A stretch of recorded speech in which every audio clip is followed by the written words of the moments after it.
Todo o material contido nesse filme é autêntico. Algumas cenas contêm material explícito e se recomenda supervisão paterna.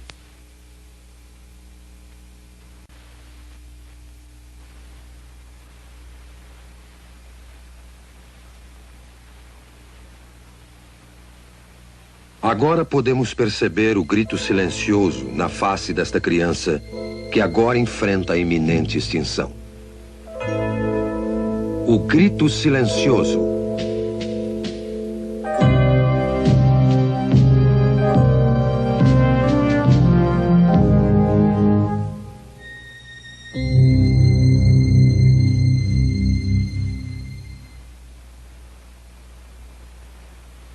Meu nome é Bernard N. Nathanson. Sou um médico e também obstetra e ginecologista. E acho que tenho alguma experiência em matéria de abortos. Bem, quando eu estudava medicina, em 1949, não havia uma ciência como a fetologia.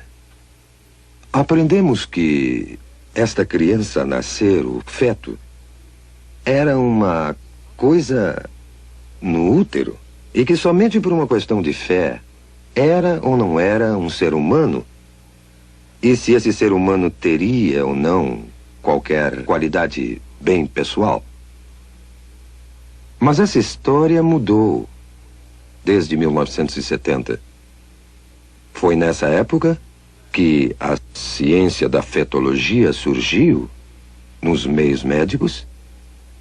Surgiu pela mera apresentação de grandes e novas tecnologias, como a imagem ultrassônica, o monitor eletrônico do coração fetal, fetologia, histeroscopia, teste imunológico e uma série de outras novas tecnologias que hoje constituem, de fato, o corpo da ciência da fetologia.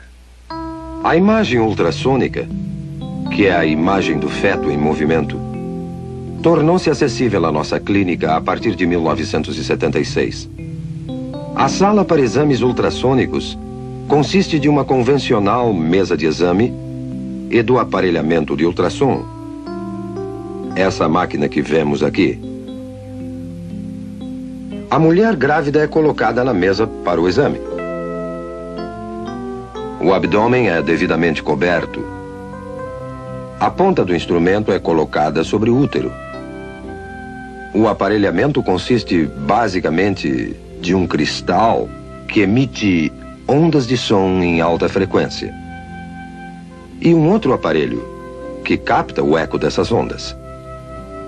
O eco é então registrado num computador que o transforma em uma série de imagens da criança nascer.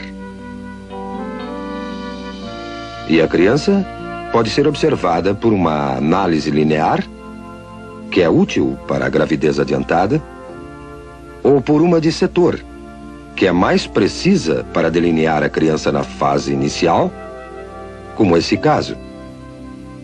A imagem reconstruída pelos moldes do eco é capaz de ser de uma absoluta clareza e é tão detalhada nesse instrumento que as válvulas do coração são observadas abrindo e fechando com as contrações do coração. Mães e pais, pela primeira vez, têm podido ver suas crianças antes do nascimento, com essa espetacular tecnologia. Essas tecnologias, esses aparelhos e máquinas que usamos diariamente, têm nos convencido que, sem dúvida, essa criança a nascer é também outro ser humano, outro membro da humanidade, sem distinção, de maneira alguma, a qualquer um de nós. E pela primeira vez, temos a tecnologia para ver um aborto sob o ponto de vista da vítima. A imagem ultrassônica nos permite ver isso. E assim, pela primeira vez, vamos observar como uma criança vai sendo torturada, desmembrada, desarticulada esmagada e destruída pelos insensíveis instrumentos de aço do aborteiro. O que estamos vendo aqui é uma sequência do desenvolvimento de uma criança no estado pré-natal de vida, desde os primeiros momentos até o fim desta fase. Temos aqui uma criança de 4 semanas, de 8 semanas, de 12 semanas, de 16 semanas, 18 semanas, de 20 semanas e de 28 semanas. Como podem ver, não existe ainda uma mudança dramática na forma ou substância desse ser durante esse desenvolvimento. Essa pequena pessoa de 12 semanas é uma criatura, inegavelmente um ser humano. Já tem ondas cerebrais desde 6 semanas, seu coração está funcionando há 8 semanas e todo o resto das funções humanas são exatamente como as nossas. Agora, esse livro, Obstétrica de Williams, 16ª edição de 1980, é um livro de estudo usado em todas as escolas de medicina nos Estados Unidos. O prefácio desse livro, publicado em 1980, nos diz o seguinte: felizmente entramos numa era que o feto pode ser já considerado e tratado como nosso segundo cliente. Quem poderia sonhar, mesmo há alguns anos, que poderíamos atender um feto como médico? As tradicionais éticas médicas e conceitos nos dizem que não devemos destruir nossos clientes e nós juramos preservar suas vidas. Agora veremos como o aborto age no nosso segundo cliente. Temos então uma criança de 12 semanas no útero, o útero sendo esse músculo em redor da criança. Quando o aborteiro inicia o processo, primeiro coloca esse instrumento, conhecido como espéculo, na vagina da mulher e em seguida abre a fim de avistar o colo uterino aqui. Tendo avistado o colo, o aborteiro, então, pega esse instrumento, conhecido como tenáculo, firma-o seguramente com o espéculo no colo. Desta maneira, grampeia bem o tenáculo para firmá-lo melhor ao colo do útero. Outro instrumento que é posto em ação é chamado sonda. Esse instrumento é colocado dentro do útero, depois retirado, para o aborteiro determinar exato a profundidade e o tamanho do útero. Depois, esse grupo de dilatadores, esses metálicos curvos instrumentos, são usados para fazer a dilatação do colo, a fim de aplicar finalmente os mencionados instrumentos de aborto. O aborteiro primeiro introduz o mais fino desses instrumentos dentro do colo, a fim de dilatá-lo, girando o instrumento para uma parte mais larga, introduz essa ponta e vai então trabalhando através das várias graduações que aumentam o tamanho final do instrumento dilatador. Depois, passa a usar um instrumento conhecido como aparelho de sucção, o qual está sendo retirado de um recipiente esterilizado para seu uso. E então, isso será inserido no colo dilatado até chegar ao útero, para então perfurar o saco que cobre a criança, esvaziando do fluido que a cerca. O instrumento é posto em direto contato com a criança numa pressão aproximada a 55 milímetros de mercúrio aplicada na ponta desse instrumento, que está ligada a um longo tubo grosso de sucção e a instrumentação abortiva, que é o aparelhamento do outro lado. A ponta de sucção começará a destruição da criança. Pedaços do corpo são separados, um por um, até ficar somente fragmentos do corpo e a cabeça. A cabeça é grande demais para passar pela tubulação. Para isso é necessária a aplicação de outro instrumento, chamado pinça de pólipo, dentro do útero, através do colo já dilatado. E o aborteiro, então, terá que pegar a cabeça da criança, que flutua livre dentro do útero, entre os anéis desse instrumento. A cabeça é então dilacerada e seus pedaços removidos com seus respectivos ossos. E o aborto, então, estará concluído. Já vimos como uma criança de 12 semanas aparece na tela ultrassônica. Também vimos a mecânica, todas as fases do aborto de 12 semanas. Agora, pela primeira vez, veremos um filme feito com a verdadeira imagem ultrassônica de um aborto de 12 semanas. Não se esqueça que não é um caso fora do comum, um aborto tardio. É um dos 4.000 casos de aborto feitos todos os dias nos Estados Unidos. Esse filme foi feito numa clínica de abortos. O médico que realizou o aborto foi um jovem que trabalhava em 2 diferentes clínicas de aborto ao mesmo tempo. Ele já havia feito mais de 10.000 abortos na sua vida.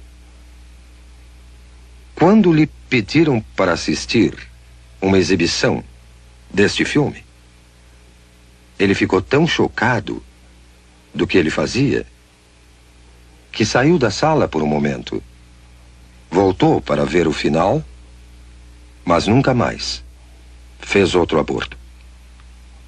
A moça que manobrou a verdadeira câmera ultrassônica era uma feminista e a favor do aborto. Mas ela também ficou tão chocada pelo que viu nesta sessão de cinema que nunca mais quis discutir o assunto aborto. Mas vamos voltar ao filme em questão. Estamos observando um detalhe de uma verdadeira imagem ultrassônica de uma criança de 12 semanas. A criança está colocada nesta direção. Vocês estão vendo a cabeça da criança aqui, o corpo inteiro da criança aqui, e essa imagem é a mão da criança perto da boca. Olhando essa criança mais de perto, observamos o olho ou a órbita ocular aqui, o nariz da criança aqui, sua boca aqui, e até vemos o ventríloco do cérebro aqui. Esse é o fluido que enche os espaços do cérebro. Vemos o corpo da criança aqui, com as costelas em silhueta, e sua coluna vertebral atrás. Essa é uma área granulada de tecidos. Na parte superior, parece ser a placenta da criança. Podemos até distinguir aqui as coxas, as extremidades inferiores saindo do corpo, desta maneira. Agora, vamos à ação. Vemos o coração batendo no peito da criança. Suas batidas são de 140 por minuto aproximadamente. Agora, vemos a criança se movendo dentro do útero. E observamos várias mudanças de sua posição. Ela ainda está colocada desta maneira. E a boca está recebendo o polegar da criança A criança está outra vez movendo-se calmamente no seu santuário. Agora, esta sombra que estamos vendo na parte inferior da tela é a ponta de sucção que foi deliberadamente colorida para que possamos distingui-la com mais clareza. Mas o aborteiro dilatou o colo e está inserindo a ponta de sucção que podemos observar se movimentando na tela. Podemos notar que a ponta de sucção que está aqui, quando se move em direção à criança, ela recua do objeto e começa a produzir movimentos violentos e agitados. A criança se move com mais determinação. Sua posição muda constantemente e ela retrocede mais uma vez aqui. A ponta de sucção ainda não tocou na criança e mesmo assim ela permanece agitada e movendo-se violentamente. A criança virou agora outra vez de perfil e a ponta de sucção volta mais uma vez a aparecer na tela. A boca da criança está aberta, o que veremos mais uma vez em outro momento. Mas esta ponta de sucção, que vemos se movendo violentamente na parte inferior da tela, é um instrumento mortal, que eventualmente irá destruir a criança. É só depois que o saco é perfurado para a saída do líquido que a ponta do aparelho entrará em contato com a criança. Mas podemos observar a ponta movendo-se enquanto o aborteiro procura o corpo da criança. Mais uma vez vemos a boca da criança aberta, como se estivesse emitindo um grito silencioso. Este é o grito silencioso de uma criança prestes a enfrentar sua extinção. Agora as batidas do coração aumentam dramaticamente e os movimentos da criança são mais violentos, como percebendo a agressão ao seu santuário. Está se afastando e podemos vê-la movendo-se para a esquerda do útero, numa tentativa patética de escapar aos terríveis instrumentos que o aborteiro usa para extinguir a sua vida. Agora, o coração está visivelmente acelerado. Suas batidas chegam a 200 por minuto.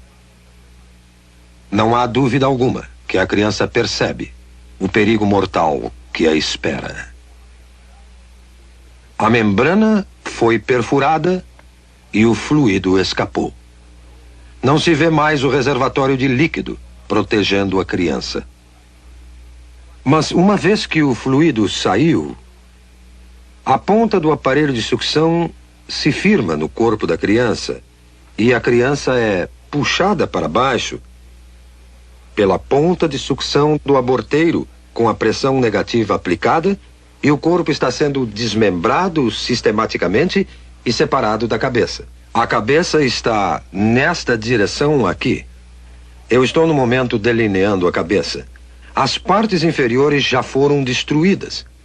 E vemos a ponta de sucção brilhando de espaço a espaço na tela como uma série de ecos. Enquanto a criança está sendo empurrada de um lado para o outro, enquanto a ponta de sucção está sendo aplicada ao corpo desta maneira e o aborteiro está exercendo sua tração na criança. A cabeça é ainda perceptível aqui. O corpo já não se pode ver. Foi separado da cabeça. O que vemos agora é a cabeça mesmo, que é chamada linha média do eco, e vários fragmentos de ossos. Mas a cabeça, que estou delineando aqui, nessa criança de 12 semanas, é grande demais para sair inteira numa peça de dentro do útero. O aborteiro terá que empregar este instrumento, a pinça de pólipo, numa tentativa de segurar a cabeça. Ele agora tentará dilacerar a cabeça com esse instrumento, dessa maneira, e remover a cabeça aos pedaços de dentro do útero. O aborteiro e o anestesista têm um código secreto entre eles, que os protege da pavorosa realidade dos fatos. o aborteiro e o anestesista se referem à cabeça da criança, que agora é chamada de número 1. O anestesista, então, perguntará ao aborteiro: o número 1 já saiu? Já acabamos? Vemos agora, intermitentemente, os dentes ou lâmina desse instrumento aparecendo nessa imagem aqui. A cabeça tende a flutuar, solta no útero, e aqui estão os dentes ou lâmina desse instrumento vindo por aqui, e a cabeça está sendo agarrada pela pinça de pólipo e puxada para baixo em direção ao colo. Agora, tudo o que vimos sobrando são simples resíduos, simples fragmentos, pedaços de tecidos que documentam que ali viveu uma vez um indefeso, frágil ser humano. Considerando o impacto do aborto na nossa sociedade, vamos olhar algumas estatísticas do que realmente aconteceu nos últimos 20 anos. Nós temos dados confiáveis indicando que em 1963, bem antes do aborto ser legalizado pela infame decisão Roe versus Wade, eram efetuados aproximadamente 100 mil abortos ilegais anualmente nos Estados Unidos, e muito poucos legais. Em 1973, o primeiro ano que a decisão Roe versus Wade prevaleceu neste país, cerca de 750 mil abortos foram efetuados. E em 1983, o último ano do qual temos completos dados, foram feitos 1,5 milhão de abortos. Agora vamos ver o aborto como indústria. No ano passado, foram efetuados 1,5 milhão de abortos nesse país. E o custo médio de um aborto é de 300 a 400 dólares por operação. Isso criou uma indústria nesse país de uns 5 a 6 milhões de dólares por ano, colocando-o na lista das 500 maiores indústrias do mundo.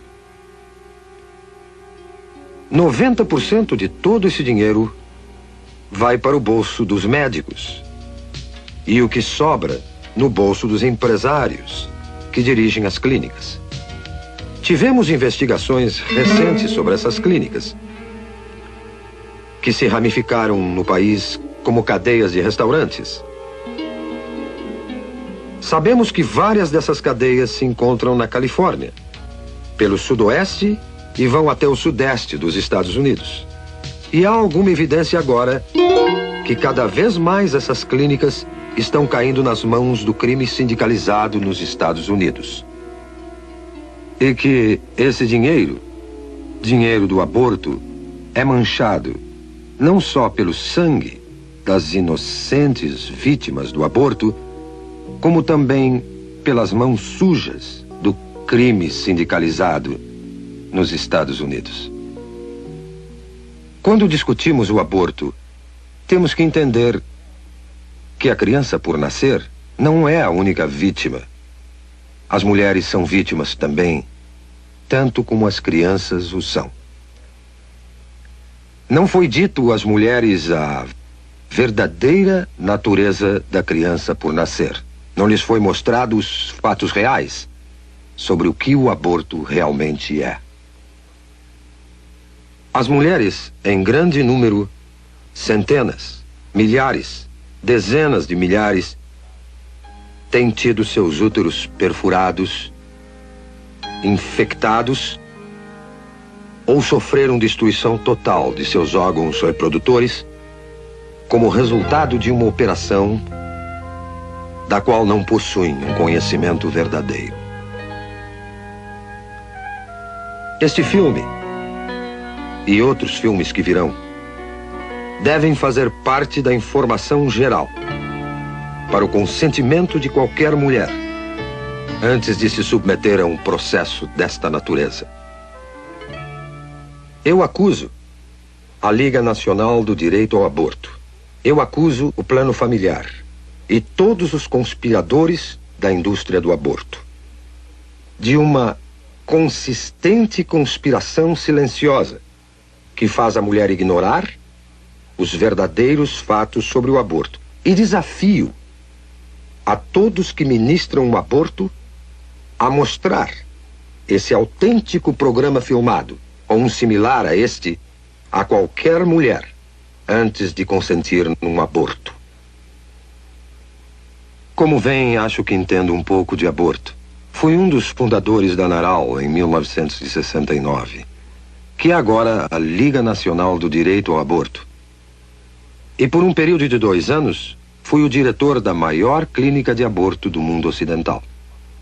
A partir dessa época, passamos a ter uma ciência chamada fetologia, que nos permite o estudo do feto humano. E todo esse conhecimento concluiu, sem exceção, que o feto é um ser humano, igual a qualquer um de nós, e parte integral da comunidade humana. Agora, a destruição de uma vida humana não é solução para o que basicamente é um problema social. E acredito que recorrer a essa violência é admitir que a ciência, e pior ainda, a ética estão empobrecendo. Eu me recuso a acreditar que a humanidade, que chegou até a Lua, não possa criar uma solução melhor do que recorrer à violência. Devemos todos nós, aqui e agora, dedicar